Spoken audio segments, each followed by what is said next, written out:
Bismillahirrahmanirrahim. Assalamualaikum warahmatullahi wabarakatuh. Alhamdulillah wa syukurillah wassalatu wassalamu ala rasulillah. Asyhadu an la ilaha illallah wahdahu la syarikalah wa asyhadu anna Muhammadan abduhu wa rasuluh, amma ba'du. Anak-anak Bapak kelas 5 SDN 02 Kampung Pondok yang Bapak sayangi, mari kita buka pembelajaran kita hari ini dengan doa bersama. Anak-anak Bapak silakan berdoa dari rumah, Bapak pimpin melalui video ini. Berdoa mulai. A'udzubillahi minasyaitonirrajim. Bismillahirrahmanirrahim. Rabbi syrah li sadri wa yassir li amri wahlul 'uqdatam min lisani yafqahu qawli. Amin. Alhamdulillah, anak Bapak semuanya, bertemu kembali kita pada pembelajaran PAI kelas 5 SDN 02 Kampung Pondok. Bagaimana kabar anak Bapak semuanya? Semoga dalam keadaan baik-baik saja, sehat selalu beserta keluarga di rumah. Amin amin ya rabbal alamin. Anak Bapak, kembali kita bertemu pada pembelajaran PAI kali ini setelah sebelumnya kita telah belajar tentang kisah keteladanan Nabi Daud alaihi salam.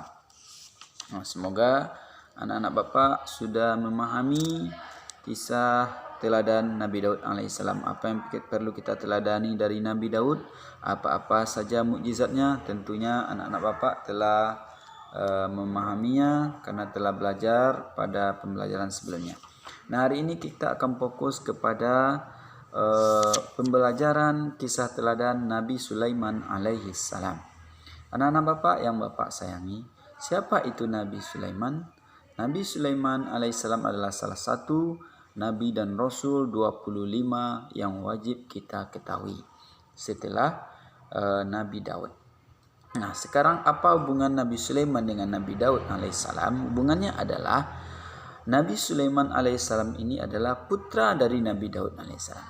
Nah, jadi anak Bapak, Nabi Daud yang kita pelajari kemarin itu adalah ayah dari Nabi Sulaiman alaihissalam, yang mana Nabi Sulaiman alaihissalam ini menggantikan ayahnya yang bernama Daud alaihissalam sebagai raja. Di kemarin ceritanya Nabi Daud adalah seorang raja yang taat, menggantikan raja Jalut dalam memerangi Talut. Nah, sekarang setelah Nabi Daud digantikanlah posisi raja itu oleh anaknya yang bernama Sulaiman alaihissalam. Nah, siapa Nabi Sulaiman alaihissalam ini? Kita lihat, kita pelajari Nabi Sulaiman ini, kita lihat dari mukjizat-mukjizat yang Allah berikan kepada Nabi Sulaiman alaihissalam. Apa saja mukjizat Nabi Sulaiman alaihissalam? Di sini akan tergambar ceritanya nanti anak Bapak. Yang pertama, Nabi Sulaiman alaihissalam ini dapat memerintah manusia, memerintah hewan, jin, angin, mengerti bahasa binatang, mampu melawan setan-setan kafir. Begitulah hebatnya Nabi Sulaiman alaihissalam. Bukan saja dia raja dari manusia yang pastinya tentu memimpin manusia, memerintah manusia, tapi juga bisa memerintah hewan, jin, angin. Seperti angin misalnya sekarang menghadap ke utara, Nabi Sulaiman bisa mengarahkannya ke selatan, ke barat gitu, atas perintah Nabi Sulaiman alaihissalam dan tentunya izin Allah Subhanahu wa taala. Itu juga dengan jin, memerintah jin seperti memindahkan istana, masuk ke dalam dasar lautan, mencari mutiara. Itu dalam cerita di dalam sejarah diterangkan. Dan juga mengerti bahasa binatang. Ini dibuktikan pada suatu hari Raja Sulaiman alaihissalam beserta pengikutnya, beserta bala tentaranya akan lewat. Nah, di saat Nabi Sulaiman dan bala tentaranya akan lewat, Nabi Sulaiman alaihissalam menstop, memberhentikan pasukannya dan berbicara kepada semut. Hai semut, silakan minggir, minggirlah karena kami akan lewat, karena bala tentaraku akan lewat, agar kalian nanti tidak terganggu dan tidak terinjak. Nah, itu salah satu bukti Nabi Sulaiman alaihissalam bisa menguasai bahasa binatang dan memerintah binatang. Nah, itulah beberapa mukjizat yang Allah berikan kepada Nabi Sulaiman alaihissalam. Apa itu mukjizat? Adalah sebuah kelebihan yang diberikan kepada Nabi dan Rasul yang tak diberikan kepada manusia biasa.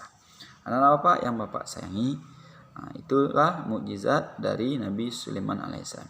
Dan di samping mukjizat itu, Nabi Sulaiman alaihissalam juga diberikan harta kekayaan. Di samping dia raja, dia juga seorang raja yang kaya raya, sehingga dia nanti beristrikan menikah dengan seorang ratu yang bernama Ratu Bilqis. Tapi walaupun Nabi Sulaiman raja, walaupun Nabi Sulaiman kaya raya, dia tetap rendah hati, tidak sombong.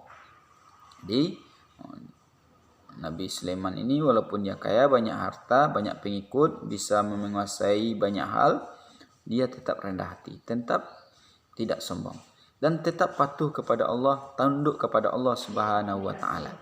Nah, anak Bapak, itulah kisah teladan Nabi Sulaiman alaihissalam yang dapat kita pelajari, kita bahas hari ini, dengan harapan semoga anak-anak Bapak bisa memahami dan mencontoh perilaku atau sifat dari Nabi Sulaiman alaihissalam. Sebagai kesimpulan, apa-apa saja yang dapat kita contoh dari Nabi Sulaiman ini?